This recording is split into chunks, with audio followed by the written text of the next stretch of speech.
ආයුබෝවන් මේ අපි ගිය සතියට කලින් සතියේ කතරගම පැත්තේ දාපු පුඩු ට්‍රැවල් එක විෂුවල් ටිකක් තමයි අද මම ඔයාලට පෙන්නන්නේ. ඇත්තටම මම YouTube වලට අලුත් මේ මගේ පළවෙනි වීඩියෝ එක. අපි කතරගම ගිහිල්ලා තැන් කිහිපයකටම ගියා එක දේවල් නරඹන්න. මේ තියෙන්නේ එදා අපි යන දවසේ වැස්ස හොඳටම අපි එනකොටත් අන්නාරියේදී එහෙම අපි ගම්වතුරකට අහු වුණා. ඉතින් අපි ඉස්සෙල්ලම ගියේ තිස්ස මහරාමයට. තිස්ස මහරාමේ වැඳලා දවල්ට ඒ අවටත් පොඩ්ඩක් ඇවිදලා මේ තිස්ස මහරාම ආසම තැන මෙතන වස්කොලන් තියෙනවා කියන්න ඕන. මේ තිස්ස මහරාමේ තියෙනවා ඔයගොල්ලෝ ගිය වෙලාවක බලන්න මේ කොහොඹ ගහක්. ඒක තිත්ත නැති කොහොඹ ගහක්. ඊට පස්සේ අපි ගියා කතරගමට යන්න කලින් මේ තියෙන්නේ වල්ලි ගුහාව. ඔයගොල්ලෝ කතරගම ගිය වෙලාවක බලන්න මේ වල්ලි ගුහාව. ඒ කියන්නේ කතරගම වල්ලි අම්මා සිටි ගුහාව. මේ හරි ඉතින් තියෙනවා එක එක මේ හරියේ තියෙන එක එක මිනිස්සුන්ගේ තියෙන විශ්වාස. මේ 100ත් මේ අපිට ඒ දේ ගැන පොඩි පැහැදිලි කිරීමක් කරා. මම ඔයාලටත් ඒ 100 කතා කරන දේවල් දයිස් පෙන්නන්නම්. මොකෝ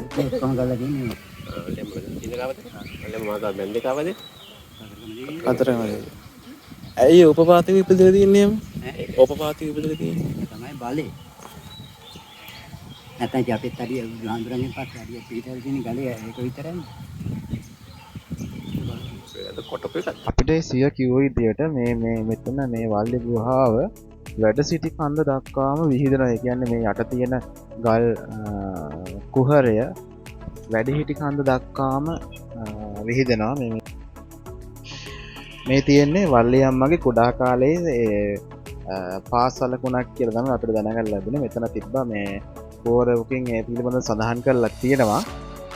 මේක ඉතින් මට හිතෙන්නේ මේක විශ්වාසයක් කියන්නේ අපේ දකුණේ කතරගම ප්‍රදේශයේ මේ ඉන්න මිනිස්සුන්ගේ විශ්වාසයක් මේක. ඉතින් මේකට අපේ කට්ටිය කියලා සල්ලි දාලා ඉතින් දන්නේ නැද්ද ඉතින් අපේ කට්ටිය ඉතින් ගියන් පස්සේ ඒකෙන් සල්ලි දැම්මන් පස්සේ අපට ආශිර්වාදයක් ලැබෙනවා කියලා යාලා හිතනවා.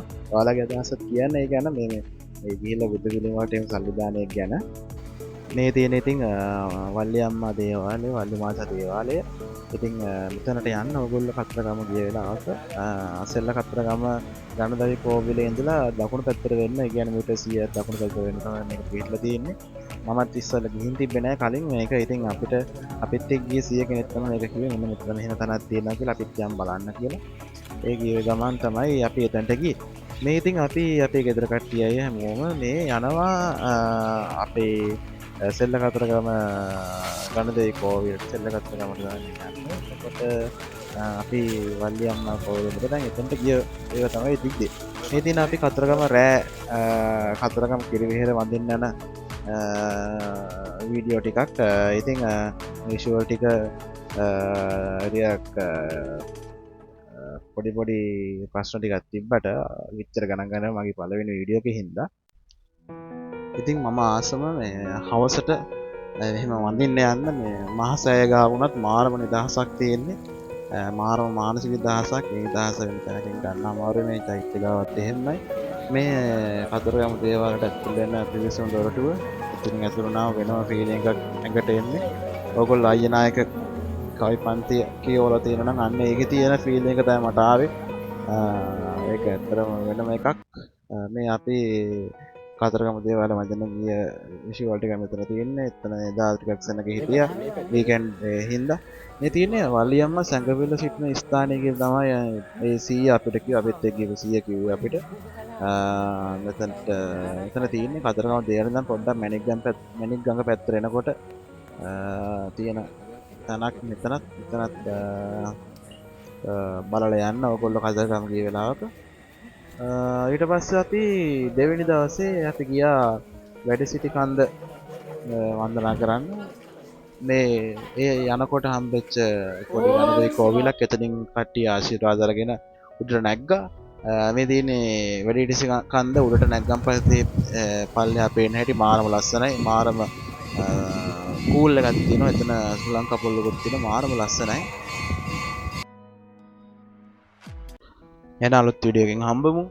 මාව සබ්ස්ක්‍රයිබ් කරලා තියාගන්න. කමෙන්ට් එකක් දාන්න. ඔයගොල්ලෝ අදහසත් කියන්න. තව මොනවද හැදෙන්න ඕන කියලා කියන්න. එන අලුත් වීඩියෝ එකකින් හම්බෙමු. ඔයාලා හැමෝම පරිස්සමට ඉන්න.